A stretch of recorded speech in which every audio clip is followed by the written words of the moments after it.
It did affect my life, especially as a child, because I was in a position of protecting her all the time.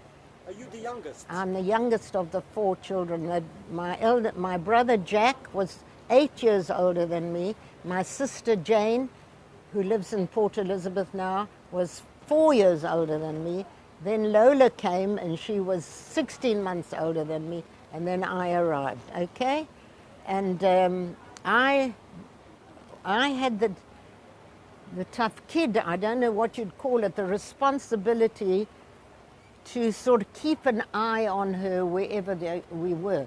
And she was educable to a certain standard, but she had to go to special classes and things like that.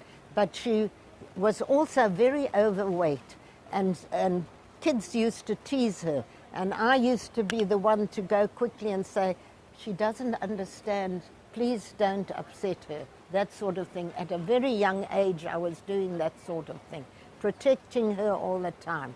But protecting her with your kindness. It's not that you went to fight for her. Her rights, no, I don't know. I perhaps could have been from embarrassment too. I could have been embarrassed at the time that she was different from everybody else and was fatter than everybody else. So I was aware of it all the time. And she was hardly anywhere without me. We did have nannies as children. We had nannies to do all the chores and go to the park with us and so on. But if we were anywhere that she needed help of any kind, it was often had guilty feelings as a teenager, because when I was invited out to go somewhere, she was not always invited. And I used to feel guilty that I went out and she wasn't invited, and she had to stay behind. Had a lot of guilt. And as hard as my parents tried, there was this Jewish guilt always, the Jewish guilt that I felt, that whether, you know, this kind of thing that they did without realizing that it would cause me guilt. Like, you go, don't worry about us. That, you know, that typical Jewish mother guilt sort of thing. I had a lot of that. The more she said, don't worry about us, the more guilty I felt. And that was more until, you know, till I got married, I would say, yeah. I was 9 years old. My parents decided that the nuns in Bulawayo, at the convent in Bulawayo, would be a very good place to send my sister for her development, but she can't go alone, so Ronnie will go with.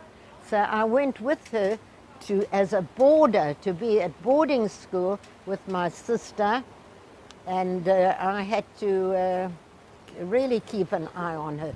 She was, I mean, she could talk, and she was educable at a special standard, and the school provided special class for kids, for handicapped children, mentally handicapped children. And so she learned to read and write, but she even learned to read Hebrew. I took it in my stride, the fact that they suggested that. I think I looked at it as an adventure.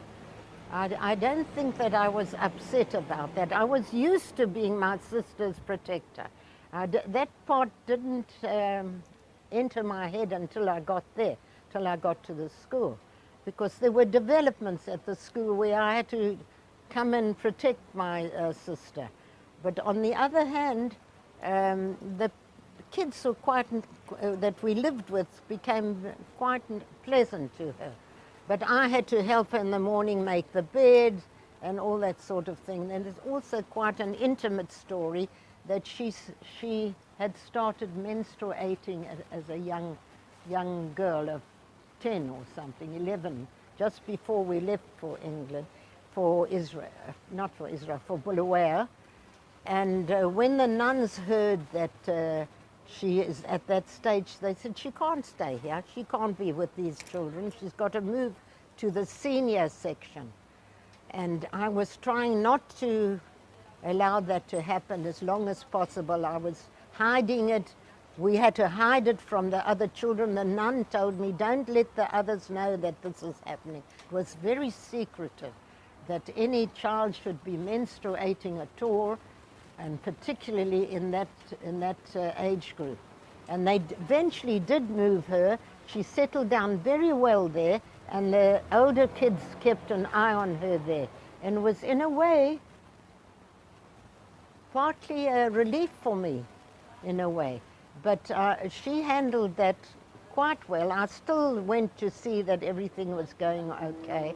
But I must tell you quite an amusing story. My mother used to come to Bulawayo from Livingston. The convent was in Bulawayo. Family lived in Livingston. My mother used to take the train to come to Bulawayo to see us. And I remember when she used to come to the school with all the nice homemade things that she'd make for her kinder, the bagels and the teglach and all that sort of thing. And she used to sit with her arm around me, and I used to cuddle up to her. I remember so well that feeling of, oh, there's somebody here who protects me and loves me. I remember that. My sister, Lola, did very well. She settled in very well. She became quite capable at embroidering, because the nuns were very good with that kind of thing. And they taught her to embroider beautifully. And she used to go to, and on afternoons after school, she used to go there and embroider, and she did a good job. But it was a Catholic place, and they used to talk about baby Jesus a lot. So my mother comes to visit me, and my sister Lola says to my mother, have you seen a picture of baby Jesus? He's so beautiful. Well, my mother nearly had a fit. To her, that was the worst thing, the worst thing. And there and then she decided, end of this term, she's taking the children home, out of boarding school, and back to Livingston. So there you are. That made her decide, never mind the sisters and the nuns, she's taking them back to Livingston.